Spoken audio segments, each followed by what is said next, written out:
নমস্কার বন্ধুরা, সবাই কেমন আছেন? আশা করি সবাই খুব ভালো আছেন আর আমিও খুব ভালো আছি। তো চলে এলাম সকাল সকাল আরেকটি নতুন ভিডিও নিয়ে। তো দেখো আজকে সকালবেলায় বর বাড়িতে ছিল, তো ওই জন্য সকালবেলায় মেয়েকে স্কুল দিতে গেছিলো। তো স্কুল দিয়ে আসার সময় কী সব নিয়ে এসছে দেখো, কচুরি, গোলাপ জামুন, তরকারি, জিলিপি নিয়ে এসছে। আর এদিকে আমি চাও করে রেখেছি, ও খাবে রচ আর আমরা খাবো দুধ চা। আজকে যেহেতু বর বাড়ি আছে, রান্নার অত চাপ নেই, কিন্তু তবুও আমি সকাল সকাল রান্না করিনি, কারণ তোমরা জানো যে অস্মিকে নিয়ে এসে আমি একটু পড়তে বসাই, কারণ সন্ধেবেলায় আমার হয় না পড়তে বসার, কারণ যেহেতু আমি থাকি না।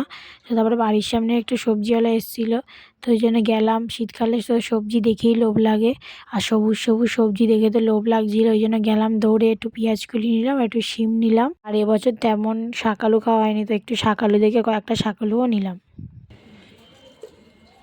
10 টাকার এত পেঁয়াজ কলি? 50 দিন ধরে খাবো আমি।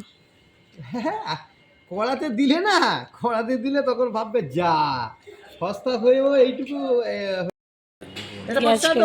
হ্যাঁ, অল্প করে দাও, বেশি না। শিম থাকতে চায় না, নষ্ট হয়ে যায়। না 5 টাকা পালং শাক দিয়ে খেয়ে নিতে হবে। সকাল সকাল তো টিফিনটা হয়েই গেছে, তো এবার রান্নাটাও বসিয়ে দিয়েছি, যাবো আবার অস্মিকে আনতে।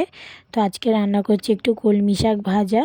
আর দেখো আগের দিনকারে আমার বর একটু নিয়ে এসেছিলো ওই স্টমাক মেটে, ওগুলো তো ওইটাই আজকে তরকারি করব আলু দিয়ে ছোটো ছোটো করে, আর শাক ভাজো, ব্যাস এইটুকুই রান্না করবো। আর ভাত তো বসিয়েই দিয়েছি। অস্মিকে নিয়ে কয়েকটা জায়গায় যাওয়ারও আছে, মানে স্কুল থেকে নিয়ে তারপরে যাব। আসলে ওর মলাটের যে কাগজটা হয়, মানে যে রোলটা হয়, ওটা একটাই কিনেছিলাম। আর বই তো এবছর অনেকগুলো হয়ে গেছে, তো আগের বছর একটা দিয়ে হয়ে গেছিলো, কিন্তু এবছরে হয়নি, কয়েকটা বই রয়ে গেছিলো, মলাট হয়নি। তো এমনি কদিন ভোর মেয়েটা এটা সেটা সব কিছু হারিয়ে আসছে, এমনি ছোট এখন, তো ওরা তো হারাবেই। তো ওই জন্য বইগুলো মলাট না করা অবধি তো দিতে পারছি না, খুব অসুবিধা হচ্ছে। তো এদিকে দেখো ওখান থেকে গেছিলাম আমার একটা মাসির বাড়ি। তো যেহেতু আগের দিন পৌষ সংক্রান্তি ছিল, তাই আমাকে পিঠে খেতে দিল, বললো প্রসাদ খেয়ে যা। তো তারপরে বাড়ি চলে এলাম। এসে বাড়ি দেখুন রান্না অর্ধেক করে গেছিলাম, আর এটা একটু বাকি ছিল আলুটা সেদ্ধ হতে, তো এটা এসে তরকারিটা বসিয়ে দিলাম। তরকারিটা আমার এখানে মোটামুটি হয়েই এসছে, এবার আমি নামিয়ে নেবো। একটু ভালো করে ফুটিয়ে নিলাম শুধু জাস্ট।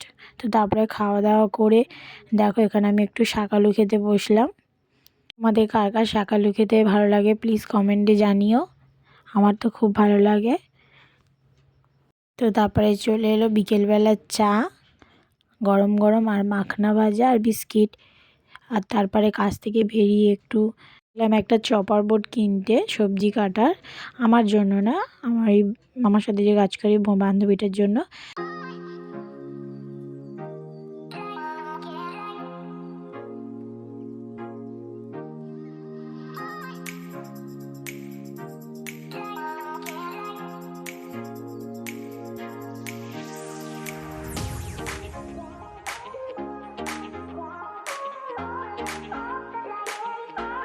সব কিছু ঘাটাঘাটি করে দেখলাম, কিন্তু একটাও পছন্দ হলো না, ওই জন্য একটাও নিলাম না। চলো আজকের ভিডিওটা এখানেই শেষ করলাম। সবাই ভালো থাকবেন, সুস্থ থাকবেন, আর আমার ভিডিওটি ভালো লাগলে প্লিজ চ্যানেলটি সাবস্ক্রাইব করে দেবেন। টাটা সবাইকে।